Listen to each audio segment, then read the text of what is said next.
Hello everyone, welcome to MKS BioVision. Today we are going to study gene interaction. Gene interaction is a phenomena in which two non-allelic genes interact with each other to modify the dihybrid ratio. You can define this gene interaction as non-allelic genes try to influence the same trait through their products by regulating a biological pathway. This way you can define gene interaction. If there is no interaction between the genes, we find that, and there is no linkage, then we find typical Mendelian dihybrid ratio, that is 9:3:3:1. There are four phenotypes in the Mendelian dihybrid ratio. But if there is interaction of gene, this dihybrid ratio is altered or modified due to merger of phenotypes. इस चार में से phenotype जो मर्ज करते हैं तो इसके कारण जो 4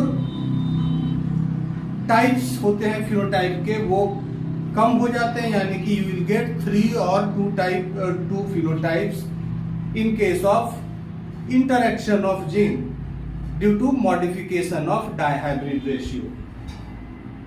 In case of interaction of genes, interacting genes, you will get that due to merger of phenotypes occurs only when there is epistatic interaction. Epistatic interaction is a type of interaction in which one gene in dominant or in recessive condition, either dominant or in recessive condition, masks the effect of other gene.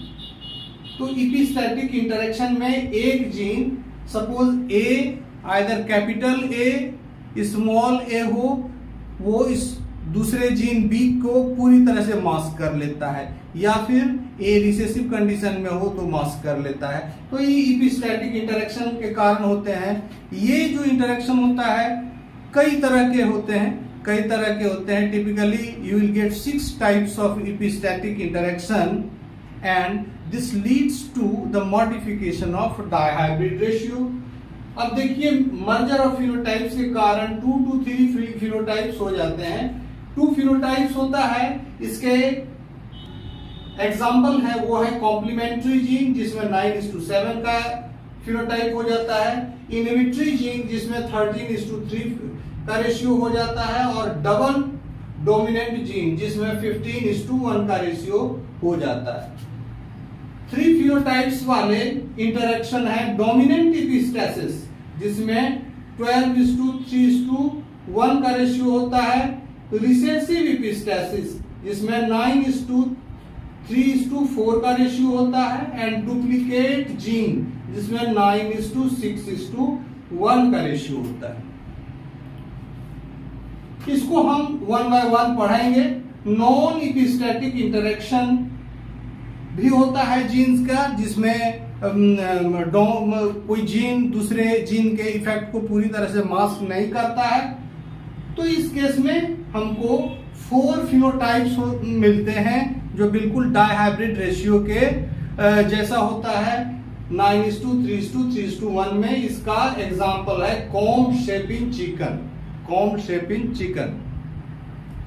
कई बार इस exam में होता है कि ये एक तरफ ratio दिया हुआ होता है, दूसरे तरफ इंटरेक्शन के टाइप दिए होते हैं, उसको मैच करना होता है. और कई बार इससे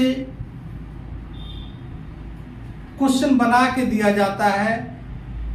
रेशियो आपको फिनोटाइप्स, एक कोई डाटा दिया जाएगा जिसमें फिनोटाइप्स के नंबर लिखे होंगे, आपको उसका रेशियो पता करना होता है. रेशियो पता करने के बाद किस टाइप का इंटरेक्शन है वो हमको पता चल जाता है, और जैसे ही वो पता चल जाता है हम उस प्रॉब्लम को आसानी से सॉल्व कर लेते हैं.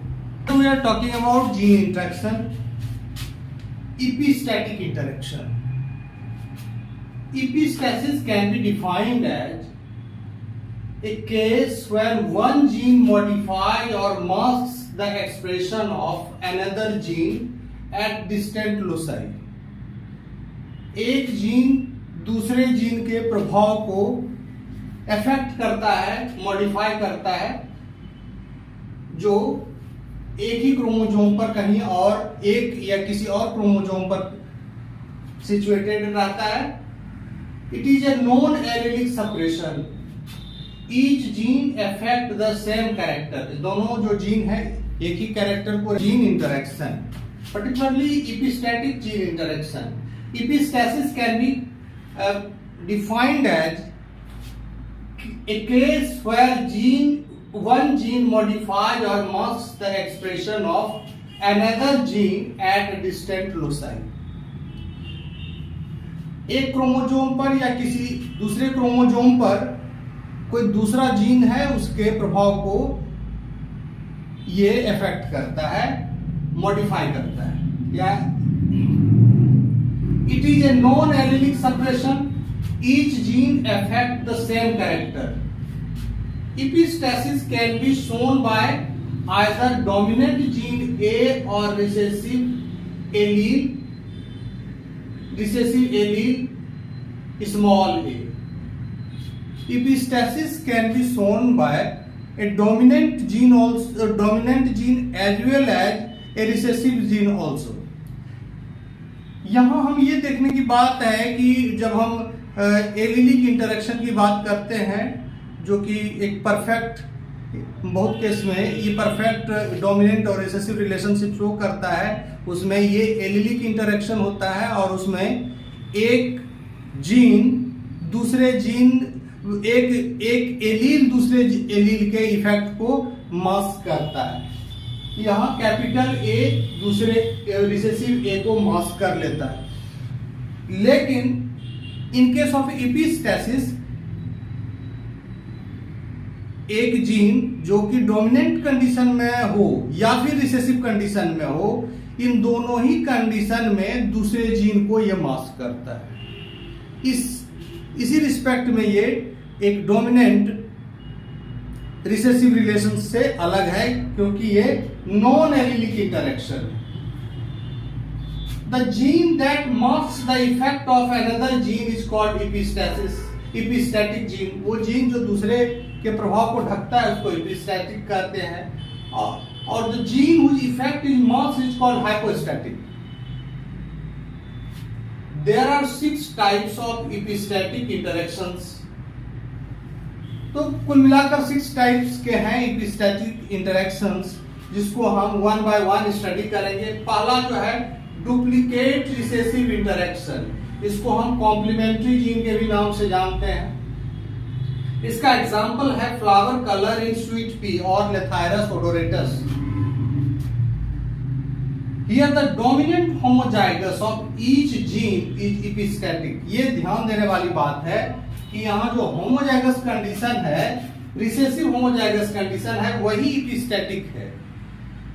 नॉर्मल जो एलिलिक इंटरेक्शन होता है उसमें डोमिनेंट जो होता है रिसेसिव को मास्क करता है, लेकिन यहाँ होमोजाइगस रिसेसिव जीन जो है, वो जो डोमिनेंट जीन है उसके ऊपर उसको ये मास्क कर ले रहा है. तो ये कंडीशन एपिस्टैटिक कंडीशन है. इसीलिए हम इसको डुप्लीकेट रिसेसिव इंटरेक्शन कहते हैं, क्योंकि दो जीन जो है वो अपने डोमिनेंट जीन को मास्क कर लेता है. वो ये जो स्मॉल सी है, जो दूसरा जीन है पी और एक सी. तो यहां देखते हैं कि ये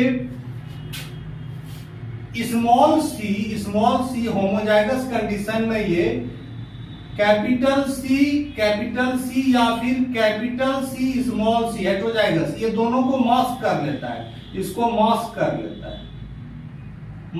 लेता है. तो रिसेसिव होमोजाइगस कंडीशन में ये दूसरे जीन को मास्क करता है. इसको हम इस तरह से समझ सकते हैं, purple colour flower, purple colour of flower is controlled by two genes, capital P and C. Capital P और सी पर्पल कलर को कंट्रोल करता है। यहां हम देखते हैं कि कैपिटल सी, ये जो क्रॉस है लेथायरस ओडोरेटस में, इसमें ये सिक्स कंडीशन में है जीन, ये ट्रांस कंडीशन में है। कैपिटल सी स्मॉल पी, यहाँ स्मॉल सी कैपिटल पी, यानी कि ट्रांस कंडीशन में जीन है। एक डोमिनेंट जीन के साथ एक रिसेसिव जीन का कॉम्बिनेशन है। तो इसमें ये जो स्मॉल पी है, ये कैपिटल पी जो कि पर्पल कलर प्रोड्यूस करता है, उसको ये मास्क कर दे रहा है, इसीलिए ये व्हाइट कलर दे रहा है। इसमें स्मॉल सी कैपिटल पी जो कि पर्पल कलर देता है, उसको मास्क कर ले रहा है, इसलिए यहां भी व्हाइट हो गया। जब हम क्रॉस कराते हैं F1 जनरेशन में तो हमको डबल हेट्रोजाइगस मिलता है, और वो जो होता है वो पर्पल होता है, क्योंकि इसमें कैपिटल सी भी है और कैपिटल पी भी है।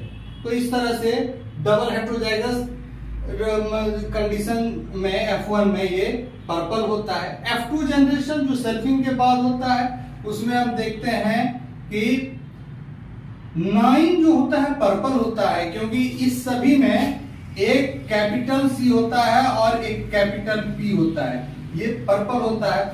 और रिमेनिंग में हम देखते हैं कि स्मॉल पी है, इपिस्टैटिक है, स्मॉल सी है, इपिस्टैटिक है, इसीलिए दोनों के दोनों व्हाइट हैं। और रिसेसिव तो व्हाइट है। तो इसको हम कुछ इस तरह से देख सकते हैं कि ultimately the ratio of 9:3:3:1 the ratio is modified into 9:7। इसको समझने के लिए हम बायोलॉजिकल पाथवे को हम इस रूप में देख सकते हैं कि जैसे मान लीजिए कि ये पर्पल कलर जो आता है फ्लावर का, it is due to synthesis of anthocyanin. अब एंथोसाइनिन को बनने के लिए कोई प्रीकर्सर की जरूरत पड़ती है। प्रीकर्सर कोई भी रॉ मटेरियल जहां से पाथवे शुरू होता है इसको बनने के लिए, तो जो रॉ मटेरियल है जहां से एंथोसाइनिन बनता है वो कलरलेस है, यानी कि व्हाइट है। ये कलरलेस है, व्हाइट है। अब सी जीन का जो प्रोडक्ट है, सी जीन का प्रोडक्ट क्या करता है, इसको व्हाइट को कन्वर्ट कर देता है एक दूसरे प्रोडक्ट में। मान लीजिए ये एक्स है, ये वाई, एक्स को वाई में कन्वर्ट कर दिया, लेकिन वाई इज ऑल्सो कलरलेस, लेकिन इसने कुछ मॉडिफिकेशन तो किया है, but the modified product is still colourless, तो ये कलरलेस हो गया। अब है कि पी का जो प्रोडक्ट है एंजाइम 2, वो इस पर काम करता है और अल्टीमेटली वाई को एक कलर्ड सब्सटेंस में कन्वर्ट कर देता है। वो है एंथोसाइनिन, एक पिगमेंट है जिसके कारण फ्लावर का कलर पर्पल होता है। तो इस इंटरेक्शन को हम डुप्लीकेट रिसेसिव इंटरेक्शन कहते हैं। इसको डुप्लीकेट रिसेसिव इंटरेक्शन क्यों कहते हैं? क्योंकि इसमें जो होमोजाइगस रिसेसिव है एक जीन का, वो दूसरे जीन के डोमिनेंट जीन को मास्क कर लेता है, यानी कि homozygous condition of a particular gene is epistatic on dominant allele of another gene. तो इस तरह से हम देखते हैं, हमें इस तरह का ये रेशियो मिलता है। नेक्स्ट हम लोग देखते हैं कि डोमिनेंट एपिस्टैसिस और recessive epistasis. Second type of gene interaction that is dominant epistasis. इसमें जो रेशियो होता है वो है 12:3:1 का रेशियो। इसको डोमिनेंट एपिस्टेसिस को हम ऐसे डिफाइन कर सकते हैं, when A dominant allele produces phenotype not influenced by allelic condition of other gene. एक जीन का जो फिनोटाइप होता है वो दूसरे जीन के फिनोटाइप से इन्फ्लुएंस्ड नहीं होता है। मतलब ये एक जीन पूरी तरह से डोमिनेंट कंडीशन में दूसरे जीन पर एपिस्टैटिक होता है, इसीलिए हम इसको डोमिनेंट एपिस्टेसिस कहते हैं। यहां हम देखते हैं कि ये capital A locus is epistatic to capital B small B. मतलब दूसरे जीन का कोई भी कंडीशन हो, कैपिटल बी हो स्मॉल बी हो, उस पर ये एपिस्टैटिक होता है, यानी कि उसको ये मास्क कर लेता है पूरी तरह से। Small b is expressed only when epistatic locus is small. यानी कि ये ए जब होमोजाइगस रिसेसिव कंडीशन में होगा उसी केस में b अपने आप को एक्सप्रेस कर पाएगा। इसका एग्जांपल है फ्रूट कलर ऑफ स्क्वायर्स। अब इसमें जो हाइब्रिडाइजेशन एक्सपेरिमेंट है इसको आप इस रूप में देख सकते हैं। यहां देखते हैं कि ये यहां भी हमने एक ट्रांस कंडीशन को लिया है, कैपिटल ए स्मॉल बी और small A capital B. Capital A epistatic है और ये बी के को हमेशा मास्क करेगा, बी चाहे कैपिटल बी हो या स्मॉल बी। तो ए का अपना कलर व्हाइट है, ए जो है ए का अपना कलर व्हाइट है और बी का कलर जो है ये येलो है। देखिए बी का कलर येलो है और जो रिसेसिव कंडीशन में होमोजाइगस कंडीशन में है उसका कलर ग्रीन है। तो ये ए एपिस्टैटिक है, इसका कलर व्हाइट है और बी का कलर है येलो। बी का अपना कलर येलो है, यहाँ स्मॉल ए है, इसीलिए बी ने अपना कलर को एक्सप्रेस किया हुआ है। अब F1 जनरेशन में जब डबल हेट्रोजाइगस होता है उस स्थिति में हम देखते हैं कि ये व्हाइट होगा क्योंकि कैपिटल ए का ही कलर आएगा, कैपिटल बी का कलर नहीं आएगा, इसीलिए ये व्हाइट होगा। F2 जनरेशन में हम देख रहे हैं कि capital A capital B white होगा क्योंकि कैपिटल ए का ही कलर एक्सप्रेस होगा, बी का कलर एक्सप्रेस नहीं होगा, व्हाइट होगा। कैपिटल ए स्मॉल बी ये तो व्हाइट होगा क्योंकि ये कैपिटल बी और स्मॉल बी दोनों को मास्क करता है, इसीलिए ये व्हाइट होगा। यहां हम देखते हैं कि स्मॉल बी है, स्मॉल ए है, यानी कि ए होमोजाइगस रिसेसिव कंडीशन में है, इस केस में बी एक्सप्रेस होगा और अपना कलर ये देगा येलो कलर। यहाँ डबल रिसेसिव होमोजाइगस कंडीशन है और ये कलर ग्रीन होता है। इस तरह से हमको जो रेशियो मिलता है वो 12:3:1 का रेशियो मिलता है। 12 व्हाइट, 3 येलो और 1 ग्रीन। अब इसको एक्सप्लेन हम बायोलॉजिकल पाथवे में कैसे करें, किसी बायोलॉजिकल पाथवे के थ्रू हम इसको एक्सप्लेन कर सकते हैं। मान लीजिए कोई सब्सटेंस है, ग्रीन कलर का सब्सटेंस है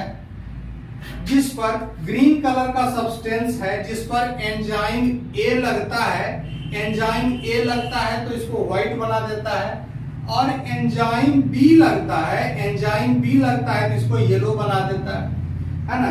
ये इस कंडीशन में देखिए एंजाइम बी लग रहा है तो इसको येलो बना रहा है, अब यहाँ कैपिटल ए है तो इसको व्हाइट बना रहा है। इसी सब्सटेंस को, ग्रीन सब्सटेंस को एंजाइम ए व्हाइट बनाता है और एंजाइम बी येलो बनाता है। दोनों जो एंजाइम है सेम सबस्ट्रेट के साइट के लिए कॉम्पीट करता है। इसमें अब यह है कि ए की एफिनिटी, एंजाइम ए की एफिनिटी सबस्ट्रेट से ज्यादा है, इसीलिए ये हमेशा चाहेगा उस सबस्ट्रेट उस साइड से बाइंड करेगा, ज्यादा तेजी से बाइंड करेगा। लेकिन बी का एफिनिटी कम है तो बी कम रहेगा, तो जब ए की मात्रा ज्यादा रहेगी तो वो पूरा का पूरा वो सबस्ट्रेट को सब के साइड के क्या कहते हैं सबस्ट्रेट के साथ बाइंड करेगा और बी पीछे छूट जाएगा। लेकिन यदि ए नहीं है तब बी को बाइंड करने का मौका मिलेगा। Enzyme A and B compete for the same substrate. Enzyme A had higher affinity, whereas enzyme B can act only in absence of A. Absence of A का मतलब है कि A जब होमोजाइगस कंडीशन में है तभी B एक्सप्रेस कर पाएगा। तो इसको हम कहते हैं डोमिनेंट एपिस्टेसिस, जिसका एग्जांपल है fruit colour of. Gene interaction का थर्ड टाइप हम लोग पढ़ रहे हैं, वो है रिसेसिव एपिस्टेसिस। इसको हम डिफाइन कर सकते हैं, one gene in homozygous recessive condition masks the effect of dominant allele of another gene. यानी कि कोई जीन पेयर जो रिसेसिव होमोजाइगस कंडीशन में रहता है वो किसी दूसरे जीन के को डोमिनेंट या उसके रिसेसिव फॉर्म को मास्क कर सकता है, उसके फिनोटाइपिक इफेक्ट को ढक सकता है। इसको देखिए यहाँ स्मॉल ए स्मॉल बी जो होमोजाइगस रिसेसिव कंडीशन में suppresses B locus. B locus दूसरे जीन के बी लोकस को सप्रेस करता है, hence small A B and small B give the same phenotype. तो ये जो है इस तरह का कॉम्बिनेशन वो सेम फिनोटाइप, एक ही तरह के फिनोटाइप को प्रोड्यूस करता है। इसका सबसे बढ़िया एग्जांपल है कोट कलर ऑफ माइस। चूहों में उसका जो फर का कलर है, उसका स्किन का कलर उसके बारे में है। यह हमने ये जो दो कैरेक्टर है इसको ट्रांसकरेंट कंडीशन में है। यहाँ भी capital A small B black है, small A capital B albino है। यहाँ ध्यान देने वाली बात यह है कि कैपिटल ए जो कि ब्लैक कलर दे रहा है कोट का, is dominant on small A recessive colour दे रहा है एल्बिनो यानी कि व्हाइट, और बी जो है कैपिटल बी एगोटी कलर दे रहा है, एगोटी कलर यानी ब्राउन कलर दे रहा है, और वो डोमिनेंट है इस ब्लैक कलर पर, यानी ए का जो ब्लैक कलर प्रोड्यूस कर रहा है उस पर ये डोमिनेंट है। यानी कि कैपिटल ए और कैपिटल बी जब साथ साथ आएगा तो एगोटी कलर देगा, क्योंकि उसमें कैपिटल बी का ही एक्सप्रेस हो पाएगा। इसको समझने के लिए हम इस क्रॉस को देखते हैं। इस क्रॉस में हम F1 जनरेशन में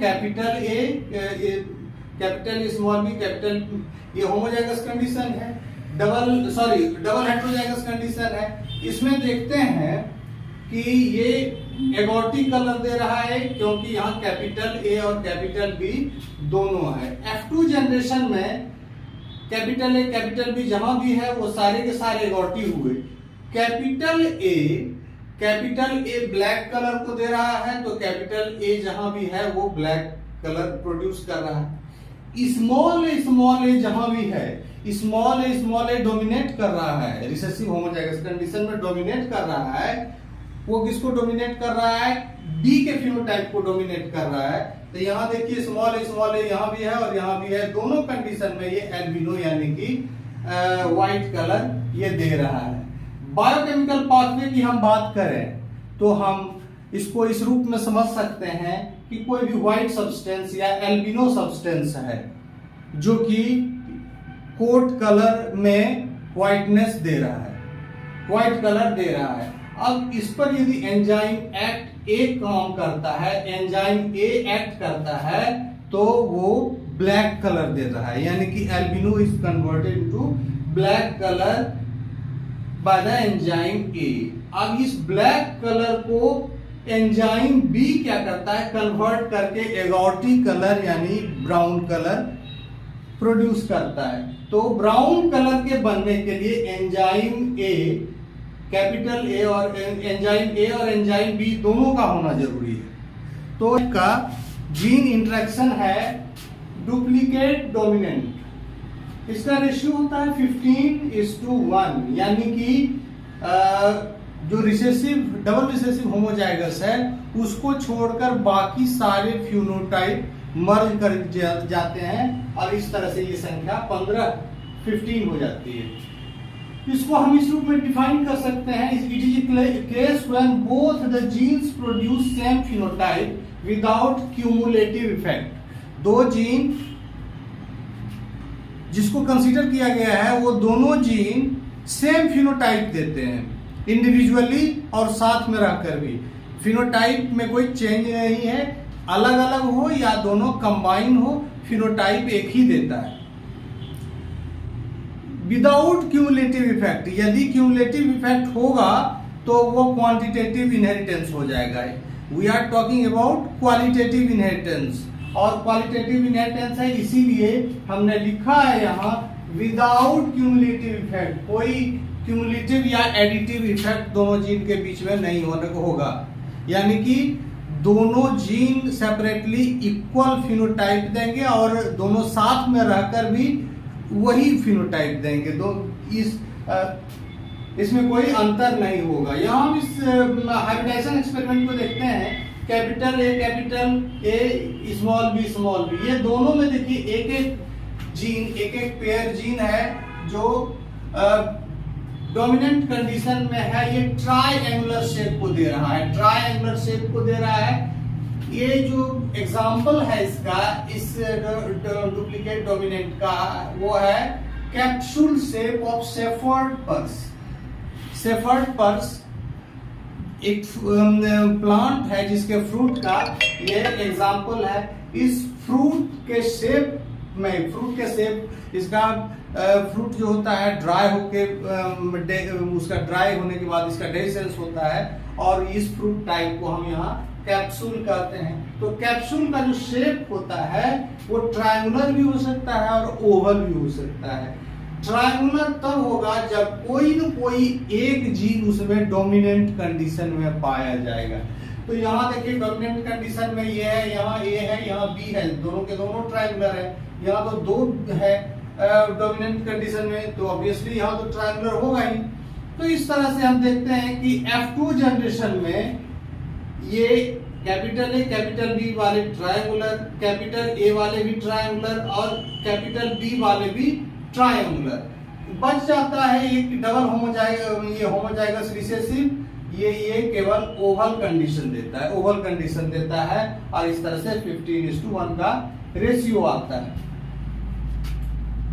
इसी को यहाँ हमने लिखा है capital A triangular capsule is dominant over small A that is oval capsule, capital B triangular capsule is dominant over small B oval capsule. इसका बायोकेमिकल पाथ यदि हम देखें तो देखें दोनों में से एक dominant gene is sufficient to give the phenotype. यहाँ प्रिकर्सर जो है ये ओवल है, प्रिकर्सर ओवल है जहां दोनों के दोनों रिसेसिव कंडीशन में है और एक भी जीन ए हो या बी हो या फिर ए और बी दोनों हो, ये क्या कर देता है ट्रायंगुलर शेप ला देता है। इस तरह से हम इसको समझ सकते हैं डुप्लीकेट डोमिनेंट, यानी कि दोनों के दोनों जीन जो है एक दूसरे के डुप्लीकेट हैं और डोमिनेंट कंडीशन में सेम फिनोटाइप को देते हैं। जीन इंटरेक्शन में हम लोग फिफ्थ टाइप डिस्कस करेंगे, इनहिबिटर जीन या इसको हम डोमिनेंट रिसेसिव इंटरेक्शन भी कहते हैं, डोमिनेंट एंड रिसेसिव इंटरेक्शन। और इसमें जो रेशियो आता है वो 13:1 का 13:3 का रेशियो आता है। इसके एग्जांपल है flower colour of primula plant. Primula ornamental plant है, उसी के में फ्लावर कलर का जो इनहेरिटेंस है वो उसमें इस तरह का जीन इंटरेक्शन दिखाई पड़ता है। इसमें दो जीन पेयर है। एक ए जो है प्रोड्यूस करता है ब्लू कलर जो पिगमेंट माल्बिडिंग के कारण होता है और रिसेसिव कंडीशन में कलरलेस फ्लावर आता है व्हाइट। बी जो है वो प्रोड्यूस करता है ये बी कोई अपना फिनोटाइप बी का है नहीं, बी कोई कलर प्रोड्यूस नहीं करता है। ये केवल ए को, यदि ए अपने डोमिनेंट कंडीशन में रहता है यानी कि डोमिनेंट एलील है ए, तो उसको ये सप्रेस करता है, बी सप्रेसर का काम करता है। अब इस क्रॉस को हम देखें, इस क्रॉस में capital A, small B, obviously small B है तो ये ब्लू प्लांट होगा, लेकिन कैपिटल बी है यानी कि इसमें बी का अपना कोई फिनोटाइप नहीं है, ऑब्वियसली ये व्हाइट होगा। ये जो इस पैरेंट को क्रॉस कराया गया है तो F1 जनरेशन में हम देखते हैं कि ये डबल हेटेरोजाइगोट आया है जो कि व्हाइट है, क्योंकि यहाँ बी जो है ए को सप्रेस करता है, बी ए को सप्रेस करता है, इस वजह से ये कलर व्हाइट आता है। F2 जनरेशन की बात करें तो F2 जनरेशन में हम देख रहे हैं कि जो 9:3:3:1 का रेशियो आना चाहिए, इसमें इस वाले केस में बी ए को इनहिबिट कर रहा है, इस वजह से ये व्हाइट हो गया। यहाँ ए है लेकिन बी कैपिटल नहीं है यानी कि बी इसको सप्रेस नहीं कर पा रहा है, इसीलिए ब्लू हो गया। इसमें रिसेसिव कंडीशन में ए है, रिसेसिव कंडीशन में ए है यानी कि ए रिसेसिव कंडीशन में व्हाइट कलर दे रहा है और यहाँ कैपिटल ब्लू है, अपने ब्लू ये कैपिटल बी है, बी का कोई अपना फिनोटाइप नहीं है इसलिए व्हाइट है। और ये दोनों के दोनों डबल ये होमोजाइगस रिसेसिव है, ये व्हाइट है। इस तरह से व्हाइट 13 व्हाइट और 3 ब्लू का रेशियो बनता है। इसका यदि हम बायोलॉजिकल पाथवे देखें तो इस तरह के बायोलॉजिकल पाथवे में ए जो है प्रीकर्सर है, ए प्रीकर्सर से कोई फाइनल प्रोडक्ट बनता है माल्विडीन पिगमेंट बनता है जिसका कलर ब्लू है और बी जीन जो है इसको इनहिबिट करता है। बी जीन क्या करता है, इसको इनहिबिट करने का काम करता है, बी जीन इसको इनहिबिट करने का काम करता है। इस वजह से यदि ए और बी साथ में है तो ये व्हाइट का। 6th type of gene interaction is duplicate gene interaction cumulative effect, जिसका रेशियो 9:6:1 होता है। एक में विदाउट क्यूमुलेटिव इफेक्ट था, हम लोगों ने स्टडी किया था, उसका रेशियो 15:1 आता है। यहाँ हम देखते हैं इसके एग्जाम्पल है fruit shape in squash, summer squash का जो फ्रूट शेप होता है उसका एग्जाम्पल है यहाँ, यानी कि कद्दू का एग्जाम्पल है। इसमें लौकी का, इसमें देखिए लौकी में 3 शेप नॉर्मली नोटिस किए जाते हैं, एक स्फेरिकल है, दूसरा लॉन्ग है और तीसरा डिस्क शेप, डिस्क लाइक होता है। ठीक है, यदि ए 2 पेयर ऑफ जीन यहां भी इन्वॉल्व है, नॉन एलिलिक इंटरेक्शन हो रहा है, A in dominant condition is dominant over small A जब भी आता है तो ये तो होमोजेनस कंडीशन में लॉन्ग देगा फ्रूट का साइज, फ्रूट का शेप। बी जो है वो स्फेरिकल कंडीशन है डोमिनेंट कंडीशन में, और स्मॉल ये जब रिसेसिव कंडीशन आएगा तो ये लॉन्ग फ्रूट देगा। ए और बी का जो कंबाइंड इफेक्ट है, ए और बी जब साथ आ जाएंगे तो ये डिस्क शेप फ्रूट देगा, डिस्क शेप फ्रूट बनाएगा। अब इसमें हम हाइब्रिडाइजेशन देखें तो इसका देखते हैं एक्सपेरिमेंट। यहाँ कैपिटल ए कैपिटल है तो ये स्फेरिकल होगा, ऑब्वियसली ये स्फेरिकल होगा। कैपिटल बी है, ऑब्वियसली ये स्फेरिकल ही होगा। और यहाँ कैपिटल ए स्मॉल बी दोनों है तो ये डिस्क जैसा हो जाएगा, डिस्क शेप का होगा फ्रूट। F2 जनरेशन में जो रेशियो होगा वो कैपिटल ए कैपिटल बी वाला डिस्क, यहाँ केवल बी है तो ये स्फेरिकल, यहाँ केवल ए है तो ये भी स्फेरिकल, और ये डबल होमोजाइगस कंडीशन है तो इसमें लॉन्ग शेप देगा फ्रूट का। And finally the ratio will become 9:6:3। Disc जो होगा वो 9 होगा, स्फेरिकल 6 होगा और लॉन्ग 3 होगा। फाइनली हम लोग उस जीन इंटरेक्शन की बात करते हैं जो नॉन एपिस्टैटिक होता है, यानी कि कोई जीन दूसरे जीन को मास्क नहीं करता है, उसके इफेक्ट को मास्क नहीं करता है। हर जीन अपने एक्सप्रेशन को शो करता है। तो उस तरह के एग्जाम्पल में हम देखते हैं कि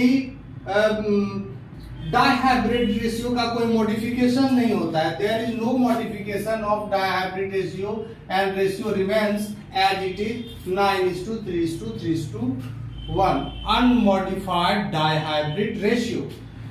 इसका एग्जांपल है कॉम शेप इन चिकन या poultry. Comb shape in chicken में हम देखते हैं कि दो जीन होते हैं जो डोमिनेंट कंडीशन में चिकन के कोम्ब के शेप को नियंत्रित करता है कि किस तरह का शेप बनेगा।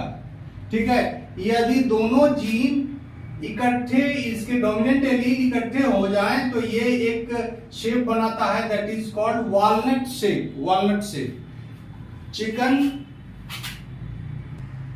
चिकन का ये कोम्ब है, ये कोम्ब है, कोम्ब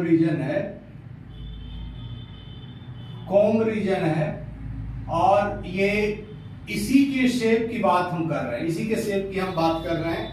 यहां हम देखते हैं कि यदि जीन का कॉम्बिनेशन इस तरह का हो कि इसमें केवल कैपिटल आर हो और कैपिटल आर हो तो ये रोज शेप का कोम्ब बनाता है, जबकि कैपिटल पी यदि होमोजाइगस कंडीशन या हेटेरोजाइगस कंडीशन में हो, यदि पी जीन डोमिनेंट हो तो डोमिनेंट कंडीशन में पी शेप बनाता है, पी शेप बनाता है। आर डोमिनेंट कंडीशन में रहता है तो